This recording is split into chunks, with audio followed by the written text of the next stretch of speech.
राधे राधे प्रिय दर्शकों। बहन जी, क्या आप मुझे पागल समझती हैं? मेरा आज 40 साल से ये सोने चांदी का बिजनेस है। मेरी आंखें धोखा नहीं खा सकती। आपके द्वारा लाया हुआ यह पूरा जेवर नकली है। यह बात सुनकर ममता जी बहुत आश्चर्य में पड़ जाती है कि 4 महीने पहले ही मेरा बेटा मनीष मेरी बेटी की शादी में देने के लिए बैंक से लोन लेकर जेवर खरीदा था। लेकिन ये जेवर नकली कैसे हो सकते हैं? वह उन जेवरों को बांधकर घर पहुंचती है और शहर में रह रहे अपने बेटे मनीष को फोन करती है। बेटा, जेवर काले पड़ गए थे, इसीलिए मैं ज्वेलरी दुकान पर गई थी। वहां पर मैंने जेवर दिखाया तो उनका कहना है कि यह सारा का सारा जेवर नकली है।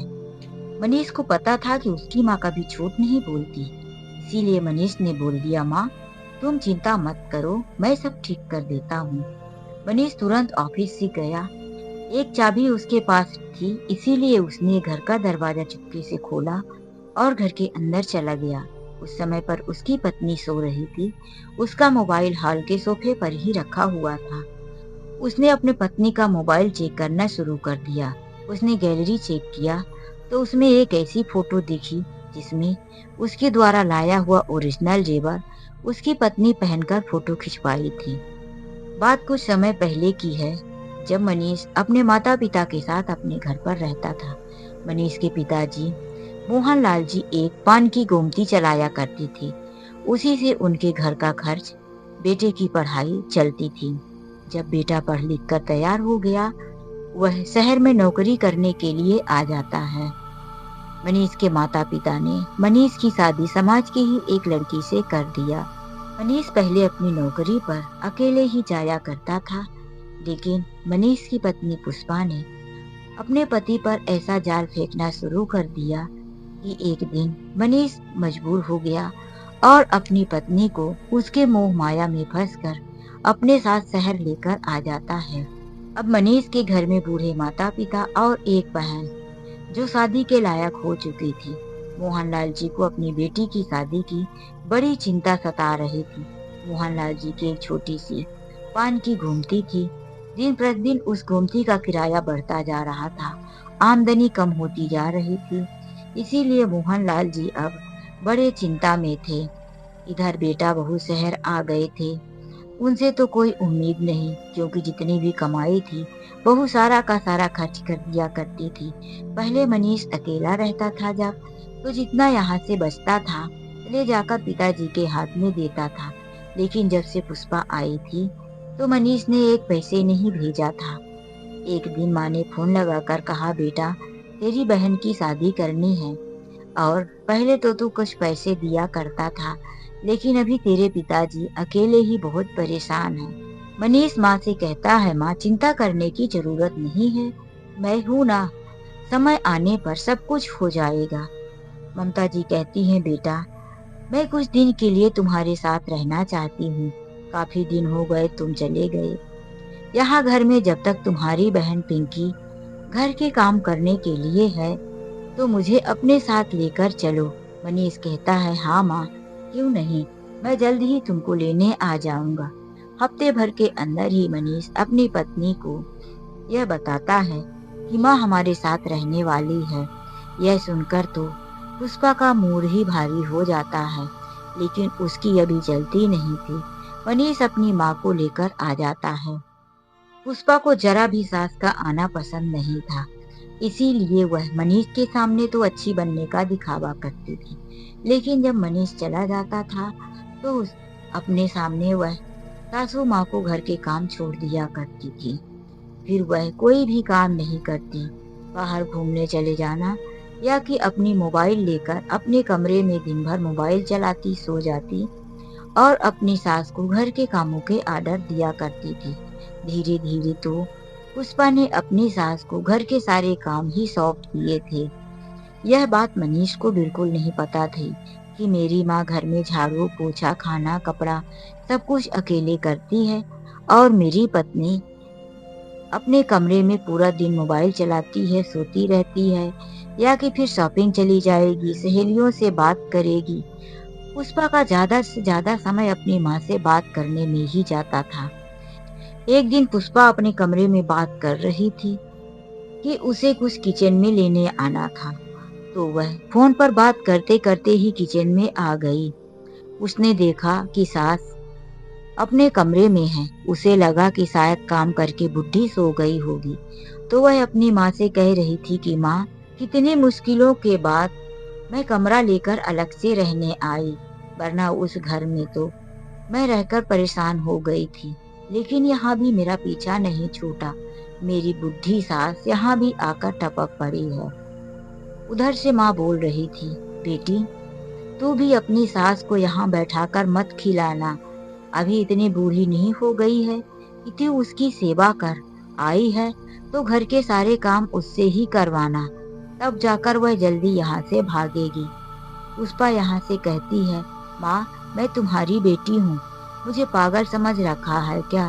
तुम्हारे बिना बोले ही मैंने उस बुढ़ी को घर के सारे काम सौंप दिए और वह काम करती है, लेकिन जाने का नाम नहीं लेती। यह बात ममता जी सुन लेती हैं। बहू की ऐसी सोच पर उन्हें बहुत दुख हुआ। जिस बहू को वह बेटी की तरह समझ रही थी, वही बहू उनके बारे में ऐसा सोच रही है। उन्होंने मन बना लिया था कि अब मैं अपने घर चली जाऊंगी। आज शाम को मनीष आएगा तो मैं उससे कहकर घर छुड़वा लूंगी। रात को जब मनीष आया, ममता जी कुछ कह पाती उससे पहले मनीष ने बोल दिया, माँ एक बहुत बड़ी खुशखबरी है। बेटे की तरफ देखते हुए ममता जी बोली, क्या बात है? मनीष मुस्कुराते हुए कहता है, माँ पिंकी की शादी फिट हो गई है, रिश्ता पक्का हो गया है। 4 महीने के बाद पिंकी की शादी करने के लिए वह लोग तैयार हैं, ऐसा पापा जी का फोन आया था। यह सुनकर ममता जी के चेहरे पर भी खुशी के हाव भाव आ गए। उन्होंने कहा, बहुत अच्छी बात है बेटा, एक बार तेरी बहन की शादी हो जाए, उसके बाद तो फिर अपने इन फर्जों से हम दोनों मुक्त ही हो जाएंगे। मनीष माँ से कहता है कि माँ कुछ दिन तक और यहाँ रुको, तो जल्दी से मैं यहाँ सारी खरीदी कर देता हूँ। उसके बाद यहाँ से सामान लेकर ही तुम जाना। आखिर शादी के लिए सामान लेने शहर ही तो आना पड़ेगा। ममता जी ने कहा, ठीक है बेटा, लेकिन बेटा इतने पैसे कहाँ से आएंगे? तुम्हारे पिताजी की पान की गुमटी तो ढंग से चलती नहीं है। तुम्हारे पिताजी ने अभी तक ना तो एक जेवर बनवाया है और ना ही कोई तैयारी की है। यह सुनकर मनीष कहता है, माँ इतनी जल्दी नए जेवर बनवाना तो मुश्किल हो जाएगा। वैसे पुष्पा के पास जो जेवर पड़े हुए हैं पुष्पा पहनती नहीं है, वह दे देगी पिंकी को। फिर जब हमारे पास पैसे आएंगे तो हम पुष्पा को नया जेवर बनवाकर दे देंगे। यह बात सुनकर पुष्पा तो जैसे गुस्से से आग बबूला ही हो गई। वह पति और सास के सामने तो कुछ नहीं बोली, चुपचाप अपने कमरे में चली गई, काम करती रही।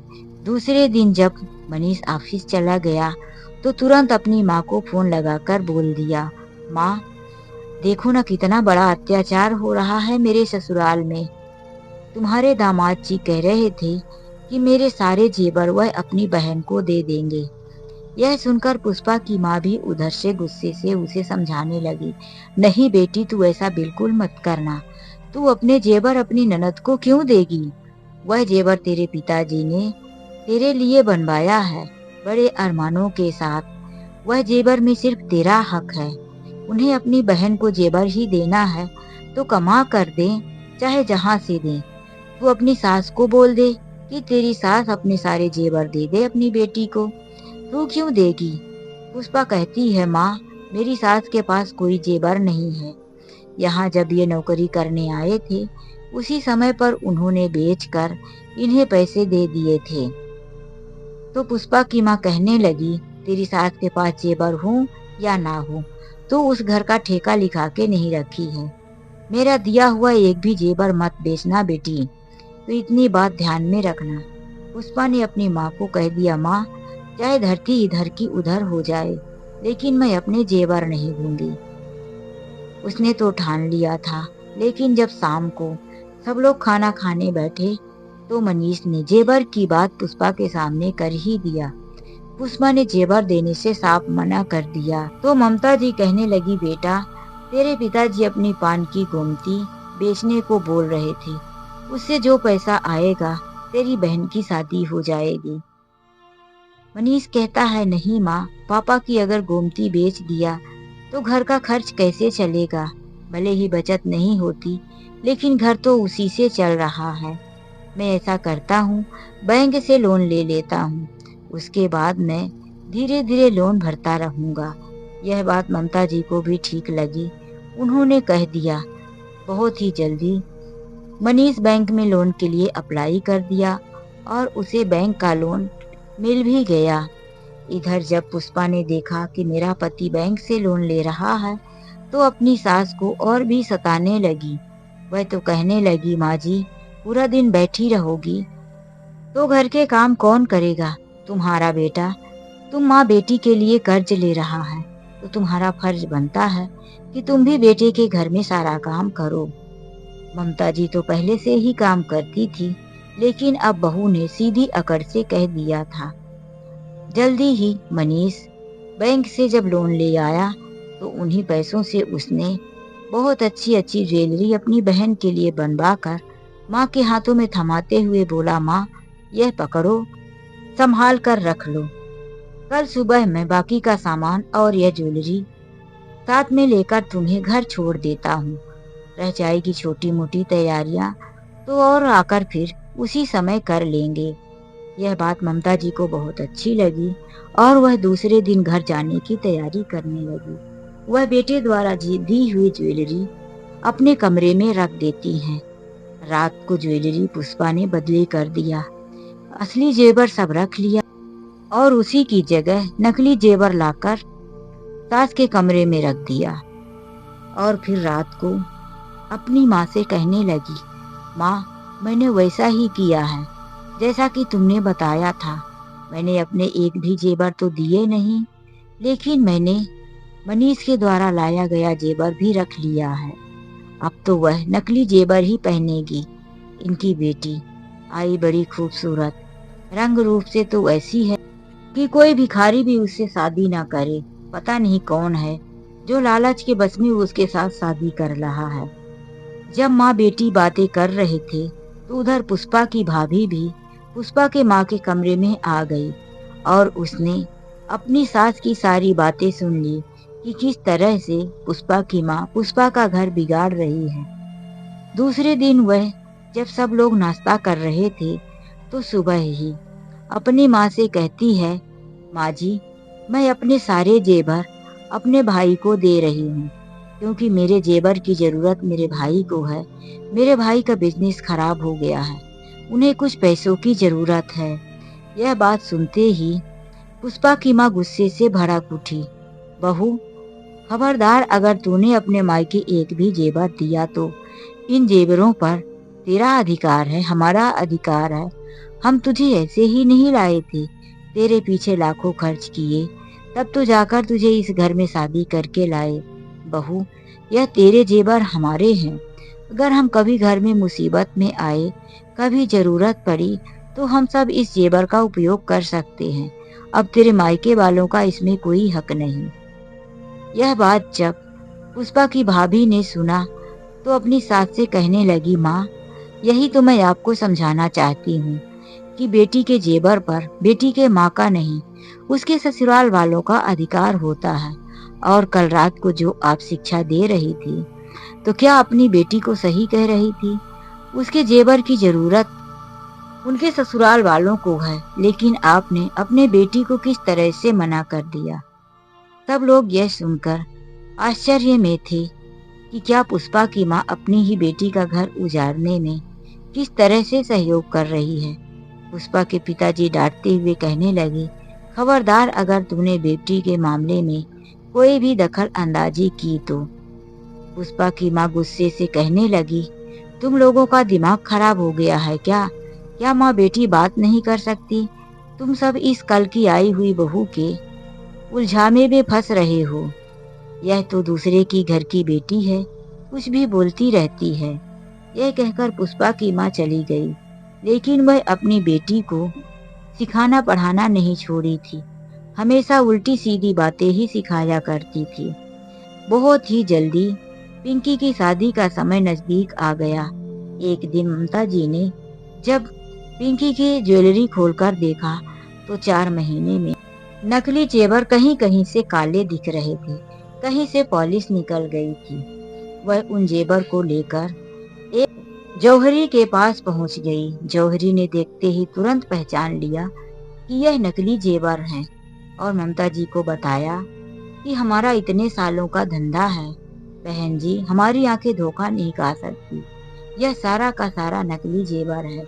ममता जी तुरंत जेवर को लेकर घर पहुंच जाती हैं और अपने बेटे को फोन लगाकर बताती हैं। मनीष सारा समझ गया था, ये सारी करतूत मेरी पत्नी का ही है, इसीलिए वह घर पहुंचता है और जब वह अपने पास रखी हुई चाबी से घर को खोलकर अंदर आता है तो उसकी पत्नी चैन के नींद घर पर सो रही होती है और वह अपनी पत्नी की मोबाइल को देखने लगता है तो उसमें वह फोटो दिखती है जो वह जेवर पहनकर खींची थी और वही फोटो अपनी माँ को भेजी थी।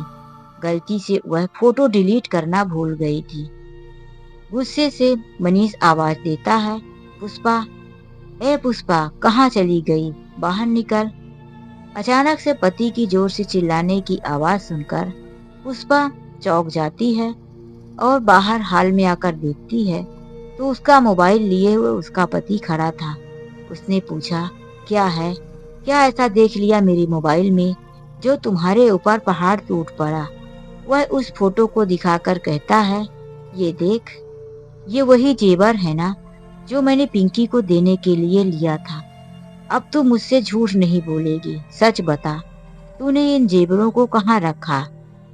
अब उसे पता चल गया था कि मनीष सब समझ गया है, झूठ बोलने का कोई चांस ही नहीं।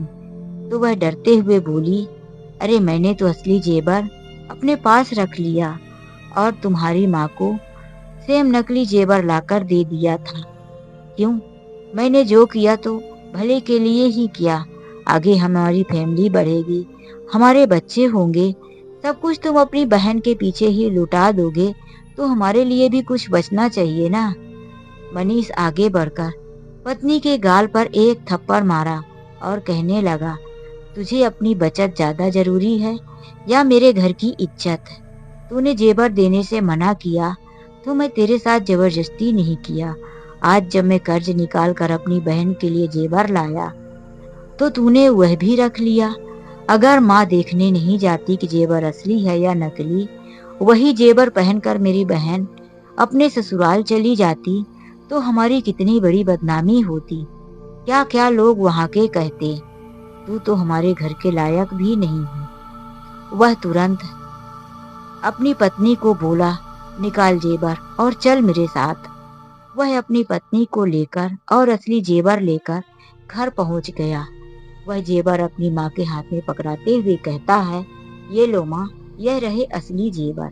यह मेरी पत्नी और तुम्हारी बहू, इसने तुम्हारे कमरे से ही जेवर बदल दिए थे, असली की जगह नकली दे दिया और तुम लेकर चली आई। आज गुस्से से मनीष बिल्कुल पागल सा हो गया था। उसने अब अपनी पत्नी के माता पिता और भाई को फोन करके बुला लिया, सारी असलियत सामने रख दिया। अब पुष्पा सिर झुकाए हुए वहीं पर खड़ी थी और मनीष सारी बातें बताता था।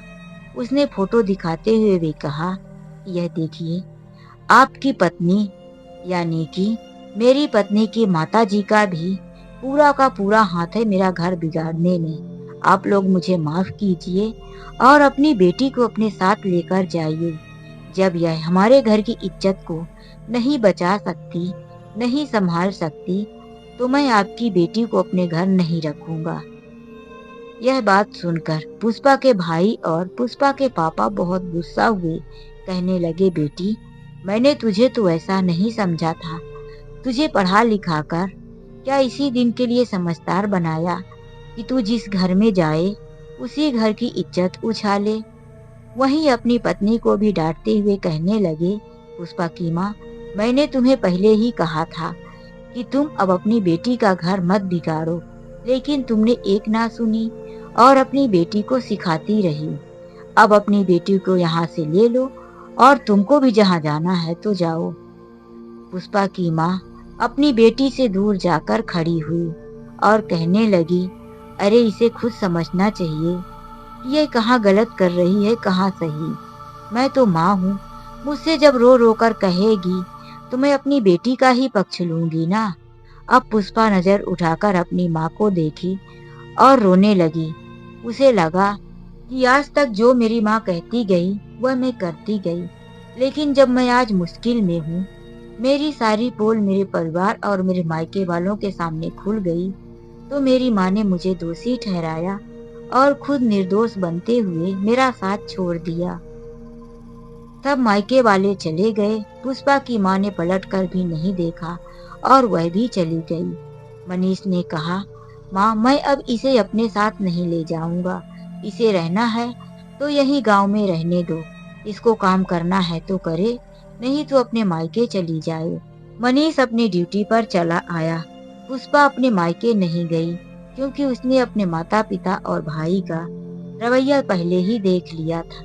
वह अब अपने ससुराल में ही रहकर सास ससुर के साथ अपनी ननद की शादी की जो तैयारियां थी उसमें मन से हाथ बटाने लगी। उसने अपने प्रायश्चित के लिए अपनी ननद के साथ बहुत काम किया। सबसे आगे बढ़ चढ़ कर उसने सारी तैयारियों में भाग लिया। यह देखकर पुष्पा की सास भी उसे माफ कर दी।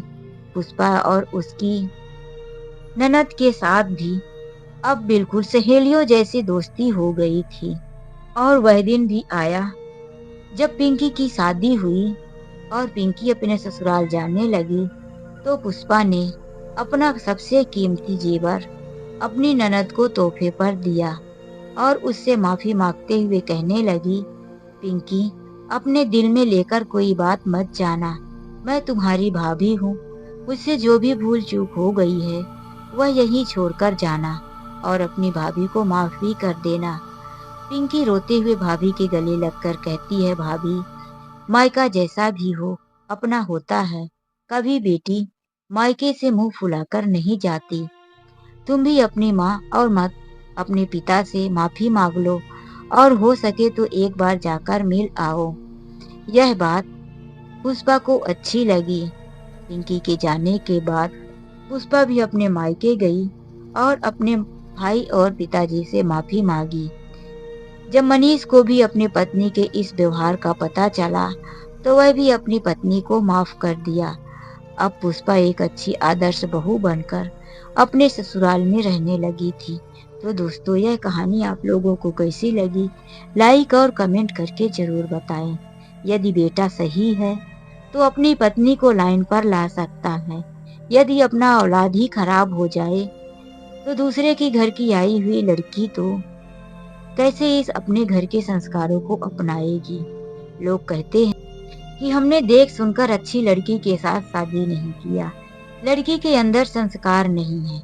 लेकिन यह क्यों नहीं समझते कि दूसरे के घर की आई हुई लड़की को अपने घर के संस्कार देना पड़ता है, उसे समझाना पड़ता है। इसीलिए बहू कभी गलत नहीं होती, गलत तो बेटा हो जाता है जो अपनी पत्नी के बहकावे में आकर अपने माता पिता को भूल जाता है। दोस्तों मैं गलत कह रही हूँ या सही, अपने अनमोल विचार कमेंट बॉक्स में जरूर लिखें। तो चलिए मिलते हैं एक ऐसी नई कहानी के साथ। आज के लिए बस इतना ही। राधे राधे, जय श्री कृष्णा।